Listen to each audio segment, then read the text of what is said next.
Welcome to the Personalities in the Workplace podcast. Each week, Timogi and I are introducing you to an easy-to-understand conversation about personality types. Listen, navigating the different personalities in your business can be a tedious task, and we get it.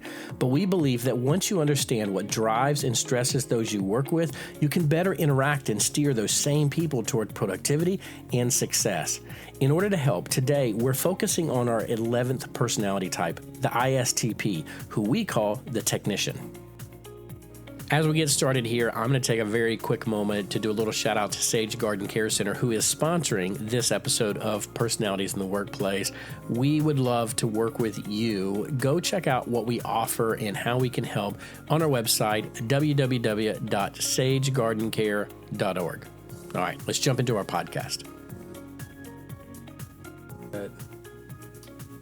This is Timogi, the Empowerment Specialist, and I'd like to welcome you back to the Personalities in the Workplace podcast with my friend. Say hi, Chuck. Hi. It is so good to do this again. This is fun. Absolutely. Hi. I'm having a blast while learning a lot, okay? Mm-hmm. So today we are jumping into ISTP, the technician. Right. Mm-hmm. Yes. So the first thing I see is I'm single, Chuck. I don't think I want to date this guy, right? If you're the technician, I'm like, that's too many instructions, dude. So, nah, I'm just going to keep on moving until I find an artist, right? So the artists are fun. The technicians are great too, right? Because we need the technicians to keep everything running and going in our lives. They might be very practical individuals, and they may not necessarily have a ton of, dare I say this out loud, creativity all the time, although some can be quite creative. The real magic of the ISTP is the person who's able to stay the course and get the job done, handle the details, and just be able to make things work. I mean, the proverbial handyman. Okay, and I'm thinking about that, right? Handle the details, get things done. I'm thinking about being in the workplace. And yeah, this is the man, this is the woman you want on your team.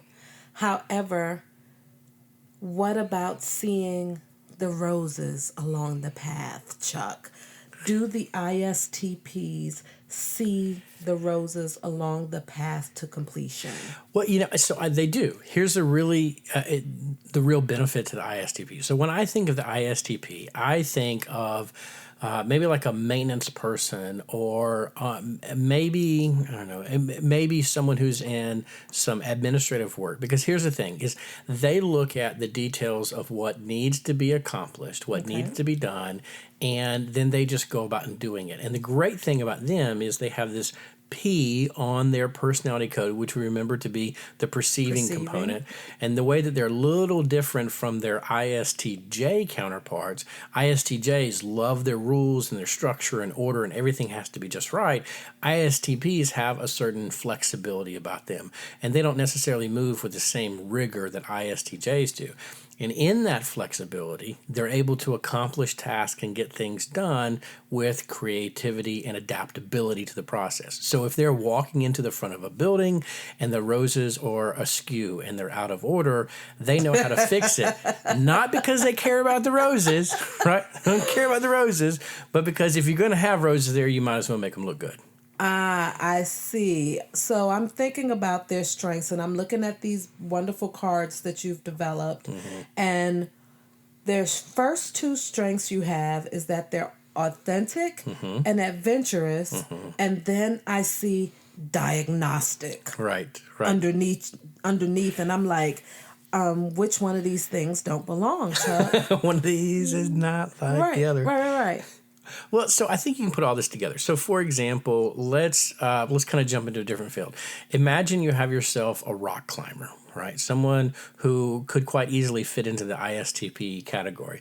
So authentic in the sense that they want to get out into nature, they want to be themselves, they want to explore the world around them. Certainly adventurous fits into the rock climber category, but diagnostic very much does too. You imagine that a rock climber gets to a rock wall and they have to diagnose very quickly what is the right place to put your hands, to put your feet, where's the most stability going to be at, how do we get this done effectively effectively, efficiently, and be able to move forward.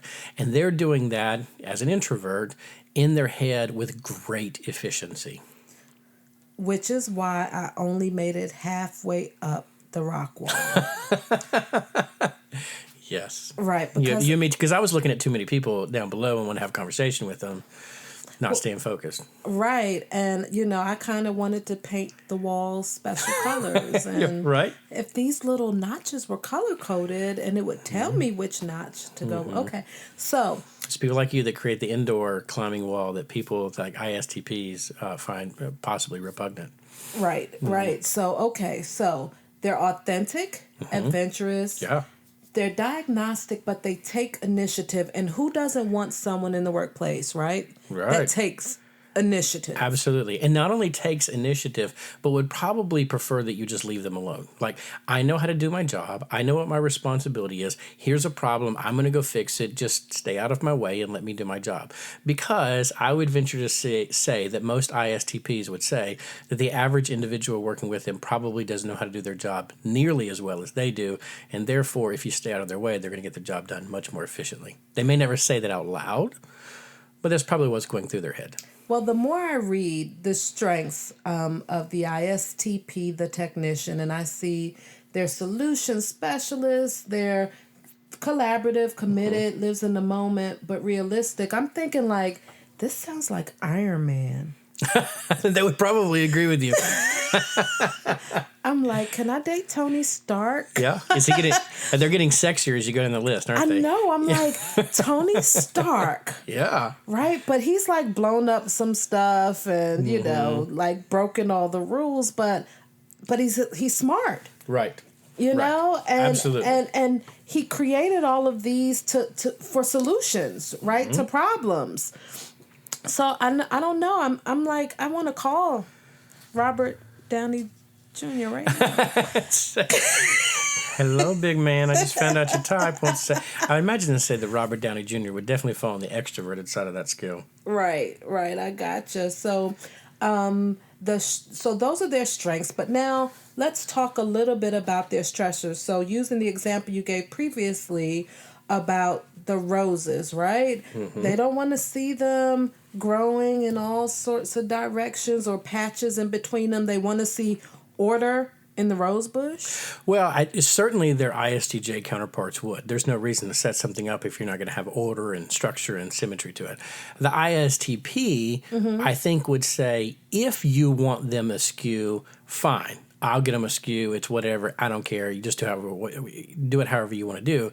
But if my job is to take care of them, allow me to take care of my job. Let me do it. Let me put it in place. And so if they walk up and there are 14 rose bushes and 13 of them are in line and one of them's out of order, they're probably the one that would just pause, go grab a shovel, dig it up, put it where it's supposed to be, go on about their day, and never make a big deal about it. As opposed to maybe our ENFPs, I'm going to pick on me for just a moment, who would dig up the rose bush, invite everybody outside, let them see that I'm about to plant it in order and line and make a big show, and a bit of a deal about it. So let's celebrate my accomplishment. As my wife says, thank you for taking out the trash while she does all the other chores around the house. I'm not going to touch that. I'm dealing with fictional characters only today, Chuck. Right. Okay, so their other stressors are overly emotional and excessive noise. Now, let me say this. You know, when I see that, because sometimes those go hand in hand, right? Yep.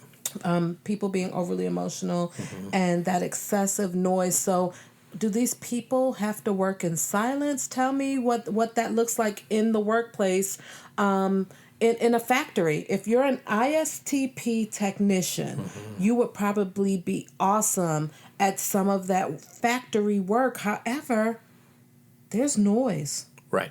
So when we say excessive noise, really, I think what you can filter this down to is two things. Number one, introverts by nature don't want a lot of noise, just because it's too much input. It's overstimulation, so to speak. You have too many things going on at one time. Extroverts like multiple things to pay attention at the same time because that's just fun. That's entertaining. On the other hand, when you combine this sensor quality with it at the same time, then what you have is this over sensory input. So if I've got a lot of noise that's going on while I'm trying to read or while I'm trying to work or somebody trying to talk to me while I'm doing a job, that ISTP can say, look, I got too many things going on at one time. Just let me process this. A great example is my lovely wife. She's an ISTJ in her preferences. And when we get in the van to go somewhere, she'll say, for the first 5 minutes, I don't need any music on. I need everything to be quiet. I just need to gather my wits about me. Just kind of figure out what I got going on. And I would say a lot of people on this IS scale are going to be very similar to that. They just need to kind of compose themselves and figure out what's going on in their mind.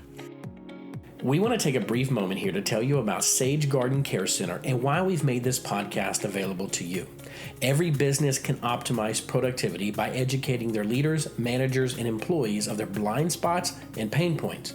We provide the knowledge and the tools to help you engage your employees to best contribute to the organization's success. We help you leverage their strengths so that you can trust they're helping your organization flourish.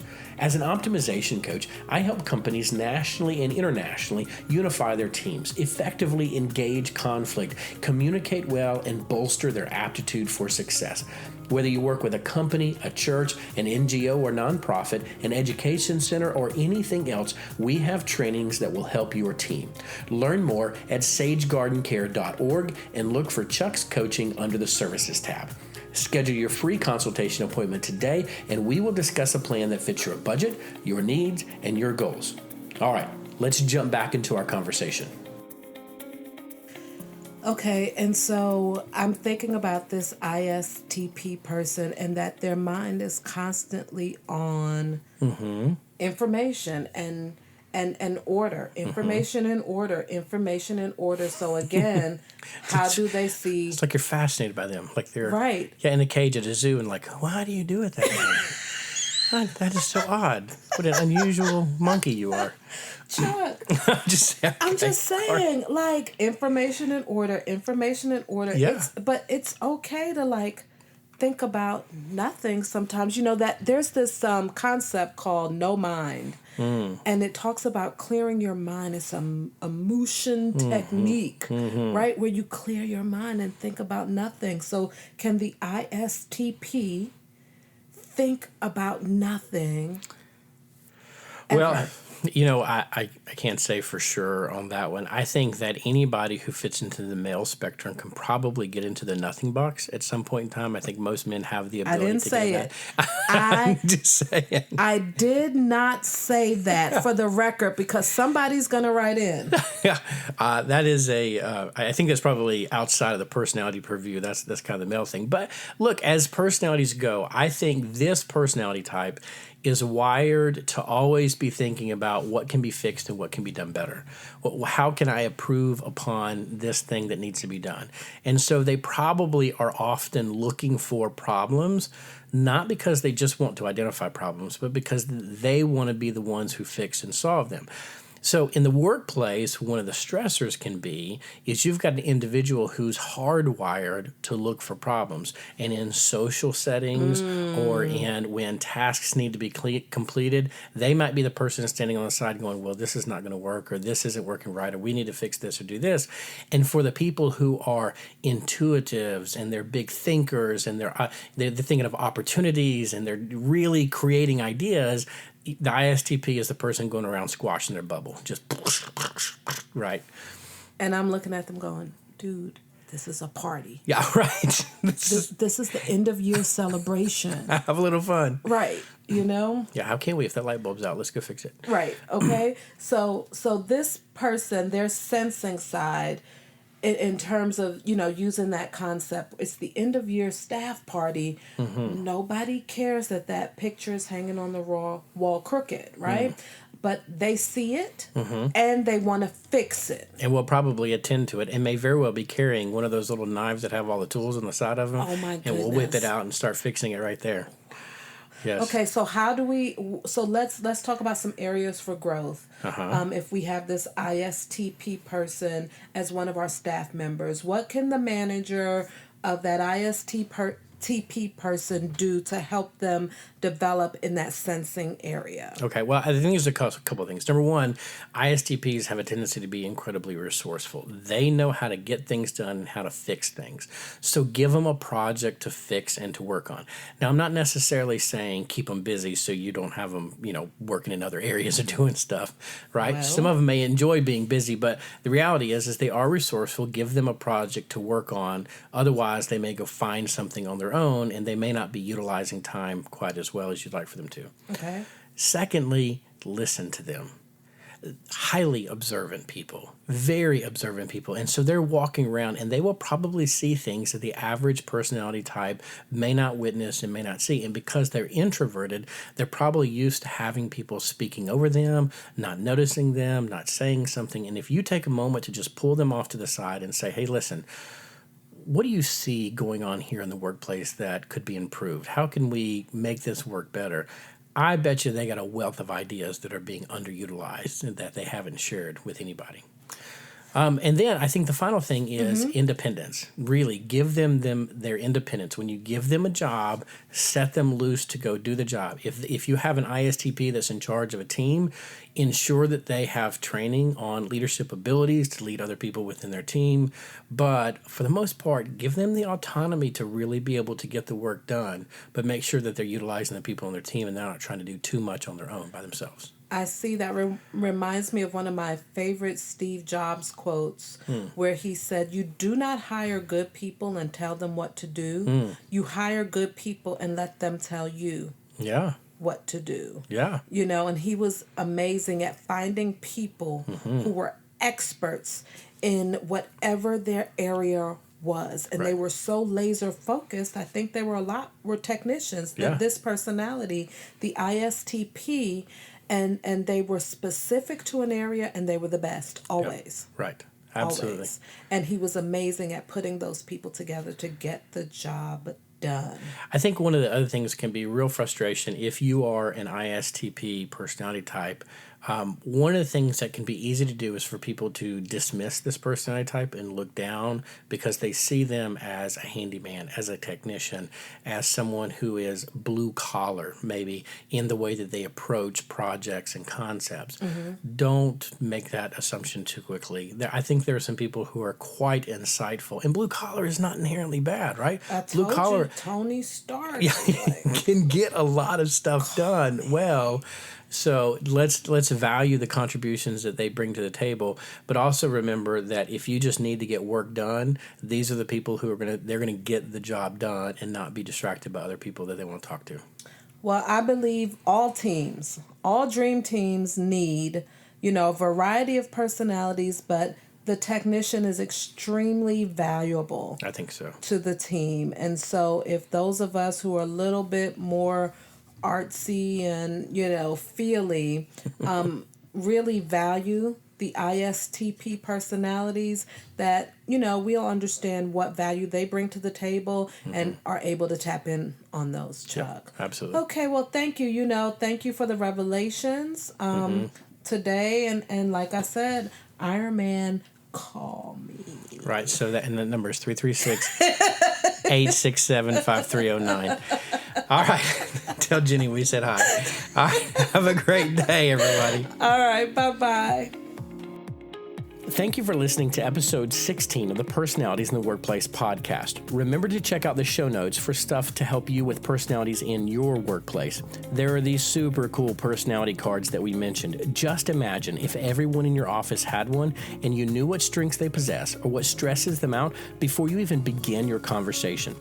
You can learn your type by following the link to take the personality assessment and invite everyone on your team to take it too. Just look in the show notes. Also in the show notes, you can find out information about Timogi Jackson and me, Chuck Taylor. We would love to work with you one day. Each episode, we are bringing you practical, tangible, and engaging conversations that will help you gain perspective on the people you work with. Join us for the next episode where we will discuss the developer, the ESTP personality type. Listen, is there something more that you want to learn about regarding personalities? Just send us an email to chuck@personalitiesintheworkplace.com. In our next season, I will be interviewing each personality type in the workplace. Do you want to be on the show, or do you know someone who would be great for our show? Complete the application in the show notes, and we will follow up with you. Thank you.